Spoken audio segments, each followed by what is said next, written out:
നമ്മുടെ രാജ്യത്ത് നടന്നുകൊണ്ടിരിക്കുന്ന ഈ ലോക്സഭാ ഇലക്ഷനുമായിട്ട് ബന്ധപ്പെട്ട് EVM മെഷീനുകൾക്കെതിരെ ഉയർന്നു വന്ന ഒരുപാട് ചോദ്യങ്ങളുണ്ട്, ഒരുപാട് സംശയങ്ങളുണ്ട്.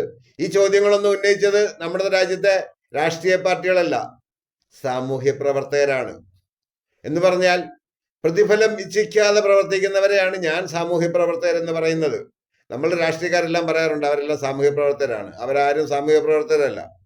അങ്ങനെ പോയ സാമൂഹ്യ പ്രവർത്തകർ സുപ്രീം കോടതിയിലൊക്കെ കേസുകൾ കൊടുത്തിട്ട് ഇന്നലെ സുപ്രീം കോടതി പറഞ്ഞ ഒരു നിർണായക അഭിപ്രായമുണ്ട്.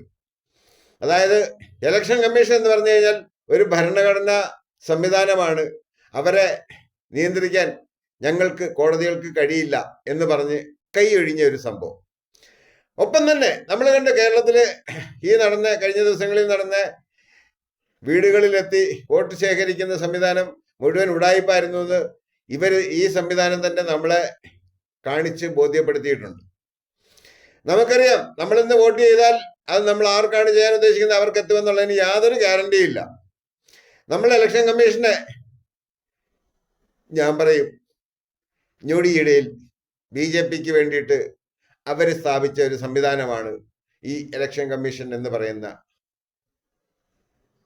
ആ ഒരു പ്രക്രിയ. ജനങ്ങൾക്ക് ഇവരെ വിശ്വാസമല്ലാതായി. വോട്ട് ചെയ്താൽ നമ്മൾ ഉദ്ദേശിക്കുന്ന ആളിന് തന്നെ വോട്ട് പോകുമെന്നുള്ളതിന് യാതൊരു ഗ്യാരണ്ടിയും ഈ ഇലക്ഷൻ കമ്മീഷൻ തരാൻ കഴിയുന്നില്ല എന്നാണ് ഒരു പൗരൻ എന്നുള്ള നിലയ്ക്ക് എനിക്ക് ഫീൽ ചെയ്തത്, എനിക്ക് തോന്നിയത്.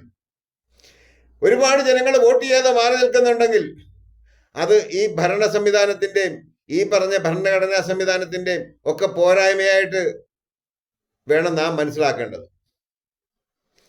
എനിക്ക് ഈ പ്രക്രിയയിൽ അത്ര വിശ്വാസമില്ല. ഞാൻ അതുകൊണ്ട് വോട്ട് ചെയ്യാൻ പോകുന്നില്ല. വേണമെങ്കിൽ ഇലക്ഷൻ കമ്മീഷന്റെ പേര് കേസെടുക്കട്ടെ, അതാണല്ലോ എളുപ്പം.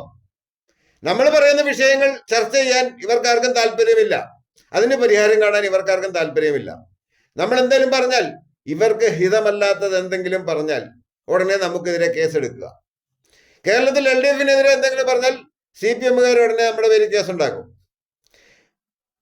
കേന്ദ്രം ഭരിക്കുന്ന BJPക്കെതിരെ എന്തെങ്കിലും പറഞ്ഞു കഴിഞ്ഞാൽ BJPക്കാർ ഉടനെ നമുക്കെതിരെ കേസുണ്ടാക്കും. എനിക്കെതിരെ ഇതുവരെ BJPക്കാരൊന്നും കേസുമായിട്ട് മുന്നോട്ട് വന്നിട്ടില്ല. പക്ഷെ ഇതാണ് നമ്മുടെ നാട്ടിലെ ജനാധിപത്യ പ്രക്രിയ. പിന്നെ ഏതവൻ നമ്മൾ വോട്ട് കൊടുക്കും.